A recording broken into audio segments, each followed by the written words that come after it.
Hi friends, எல்லோருக்கும் வணக்கம். நாம் இன்றைக்கி பார்க்க போகிற கதை மனைவி போட்ட மாஸ்டர் பிளான். வாங்க இன்னைக்கான கதைக்குள்ளே போகலாம். சுதன் எலும்புடா, டீ தண்ணி வச்சிருக்கேன், எலும்பி குடிடா. விடிந்த பின்னரும் சுருண்டு படுத்திருந்த சுதனை அம்மா எழுப்பினார். என்னோட செல்லம்ல, ஞாயிற்றுக்கிழமை தானடா, இன்னும் கொஞ்ச நேரம் நித்திரை கொள்றேனே, என் கண்ணுக்குட்டி இல்லை என அறகுறை தூக்கத்தில் சுதன் உளரவே, அம்மா, அண்ணா பாரு, உன்னை செல்லக்குட்டி கண்ணுக்குட்டியா, நல்ல பாசமலர்கள் தான் என பல்லு விளக்கியவாறே வந்த சுதனின் தங்கை பிரியா கூறிக்கொண்டு உள்ளே சென்றாள். என்னடி சொல்ற என்றவாறு வந்த அம்மா, டேய் சுதன், இன்னுமாடா அந்த சிறுக்கியோட நினப்பிலேயே இருக்கிற? அதான் நேத்திக்கே எல்லாத்தையும் முடிச்சாச்சுல்ல, அப்புறம் என்ன என அதட்டியவாறே எழுப்பினார். திடுக்கிட்டு எழுந்த சுதன் சுயநினைவுக்கு வந்தவனாய் பேந்த முழித்தான். தேவையில்லாம கனவு கண்டிட்டு இருக்காம அந்த மூதேவி நினப்பெல்லாம் தூக்கி குப்பையில போட்டுட்டு ஆக வேண்டியதை போய் பாருப்போ என்றாள் அம்மா. அப்பொழுதுதான் தான் அம்மா வீட்டில் இருப்பது நினைவுக்கு வந்தது. நேற்று அலுவலகத்தில் அவசரமாக வேலை பார்த்து கொண்டிருந்த சுதனின் தொலைபேசி சினுங்கியது.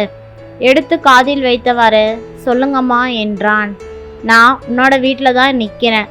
இன்னைக்கு உனக்கு அரை நேரம் தானே ஆஃபீஸு, சீக்கிரமாக வீட்டுக்கு வா, சம்மந்தி வீட்லேயும் வர சொல்லியிருக்கிறேன் என அம்மா சொல்லவும், ஏன் என்னாச்சுமா, ஏதாவது பிரச்சனையா என்றான் சுதன்.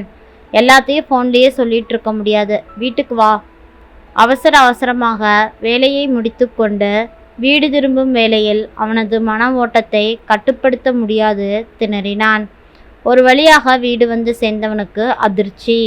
மாமாவும் மாமியும் பேயறைந்தது போல ஒவ்வொரு மூலையில் அமர்ந்திருந்தார்கள். மாமியின் கண்களில் கண்ணீர் பெருக்கெடுத்து ஓடியது. அம்மா சர்வசாதாரணமாக அமர்ந்து டிவி பார்த்துட்டு இருந்தார்.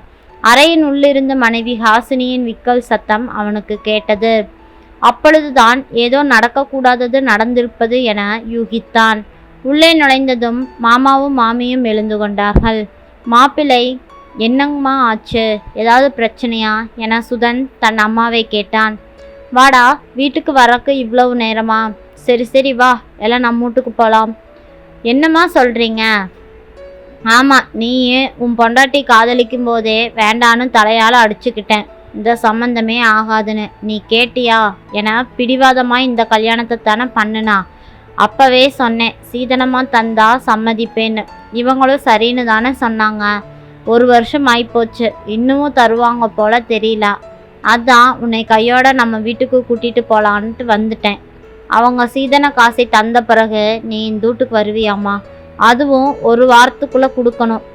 அப்படி என்னம்மா அவசரம் இப்போ காசுக்கு என சுதன் சொல்ல, தம்பி நீயாடா பேசுகிற, உன்னையும் மயக்கி புட்டாப்போ, தெரியும் எனக்கு எல்லாம்.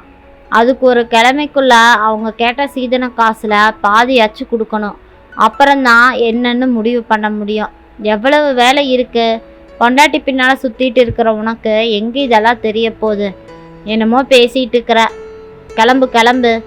மாப்பிள்ளைய நாங்கள் தரமாட்டோம்னு சொல்லலை, இப்போ கொஞ்சம் டைட்டாக இருக்குது காசு, எப்படியோ கொடுத்துட்றோம் மாப்பிள்ளை. வாயு வயிறுமா வேற இருக்கிற எங்கள் பொண்ணை இப்படி விட்டுட்டு போறியேங்களே என ஹாசினியின் அப்பா கெஞ்சலானார். அம்மா, 1 வார கால அவகாசம் இருக்குதானே, அப்புறம் பார்க்கலாம். 1 வருஷத்தில் தராதவங்க இந்த 1 வாரத்தில் தரப்போகிறாங்களாக்கும். இவங்கள பற்றி எல்லாம் நல்லா தெரியும். சரியான ஏமாத்துக்கார குடும்பமாடா, நாம் நல்லாவே ஏமாந்து போயிட்டோமா என அம்மா கூறவும், அம்மா தயவு செஞ்சு என சுதன் சொல்லி முடிப்பதற்கு முள், டேய் நான் உன் அம்மாடா, எனக்கு நீ விளக்கப்படுத்த போறியாக்கும். இங்கே பாரு, உங்கள் அப்பா போய் சேர்ந்த பிறகு உங்கள் 2 பேரையும் வளர்க்க நான் எவ்வளவு கஷ்டப்பட்டேன்னு எனக்கு மட்டும்தான் தெரியும்.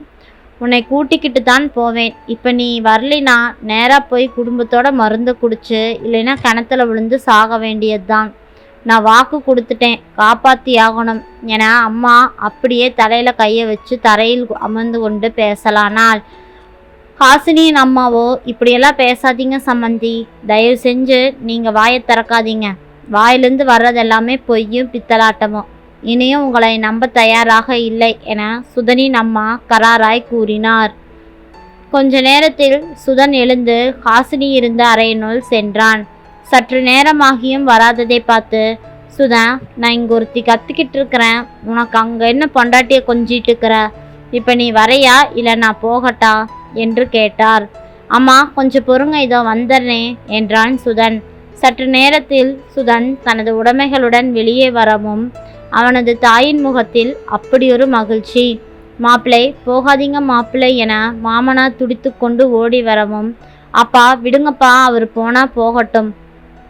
என் ஹாசினி தங்கம், நீ சும்மா இருமா, உனக்கு ஒன்றும் தெரியாது, மாப்பிள்ளை சொன்னா கேளுங்க என மீண்டும் அவளின் அப்பா துடித்தார்.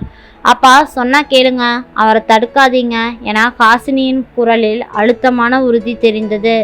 பாத்தீங்களா, அவ ரொம்ப சின்ன பொண்ணு என ஹாசினியின் அம்மா சொல்லவும், பாருங்க இப்பவே என்ன திமிரா பேசுறான்னு, புருஷங்கார போகிறானேன்னு கொஞ்சமாச்சு கவலை இருக்கா, இதுதான் உங்க பிள்ளையோட லட்சணம் என சொல்லி கொண்டு அவனின் அம்மா கிளம்பலானான். கூடவே சுதனும் போனான். என்னடா இன்னமும் படுக்கை விட்டு எழம்பல, சீக்கிரமா எழும்பி குளிச்சுட்டு வந்து சாப்பிடு, சம்மந்தி வீட்டுக்கு ஒரு 8 போயிட்டு வரணும், வேலை நிறைய இருக்கு என இன்றைக்கு தேதிக்கு அவளின் சுய நினைவுக்கு வந்தான் சுதன். அம்மா, அண்ணாக்கு இன்னும் அண்ணியோட நினப்பு போல என பிரியா கூறினாள். உடனே, அண்ணியாவது கொன்னியாவது, இனிமேல் அவங்களுக்கும் நம்மளுக்கும் ஒத்து வராது, இனி யாரும் அந்த குடும்பத்தை பற்றி பேசவோ அங்கே போகவோ கூடாது என சுதனின் அம்மா சொன்னார். உனக்கு வேற நல்ல இடமா பார்த்து கட்டி வைக்கிறேன்டா சுதன் என கூறவும், வேணாமா அண்ணி பாவம், அவங்க ரொம்ப நல்லவங்க அப்படின்னு சொன்னா. உடனே, எனக்கு யாரும் புத்திமதி சொல்ல தேவையில்லை, எல்லாம் அவங்கவுங்க வேலையை பாருங்க என சொல்லி கொண்டு பிரியாவின் திருமணத்தை நடத்த நாட்கள் உருண்டோடின. 2 நாட்களுக்கு பின் சுதன், நான் உங்ககிட்ட ஒரு விஷயத்த மறைச்சிட்டேன்டா என அம்மா சொல்லவும், என்னம்மா சொல்லு. இன்னும் 2 வாரத்தில் சம்மந்தியாக்கள் இங்கே குடி வர போகிறாங்க, நம்ம வேறு வீடு பார்த்து போகணும் தெரியுமா, வர ஞாயிற்றுக்கிழமையே நாம் நம்ம வீட்டுக்கு போயிடலாம். உனக்கு தெரியுமா, எனக்கு சொல்லவே இல்லையே. எங்க உன் பொண்டாட்டி வீட்டுக்கு போக சொல்கிறியா, அதான் ஒட்டு வேண்டாம் உறவு வேண்டான்னு சொல்லிட்டு வந்தாச்சே, இன்னுமா நீ அவளை நினச்சிட்டு சுற்றிட்டு இருக்கிற.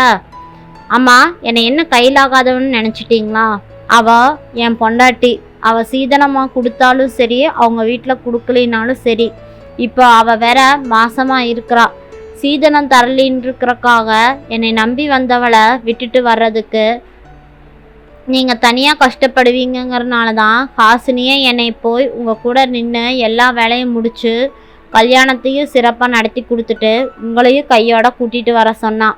உங்ககிட்ட முன்னாடியே சொன்னால் சம்மதிக்க மாட்டேங்கன்னு தான் நாங்கள் சொல்லவே இல்லை, சும்மாவே உனக்கு அவளை பிடிக்காது, அதான் எல்லாத்தையும் முடிச்சுட்டு சொல்லலாம்னு காத்துக்கிட்டு இருந்தேன்.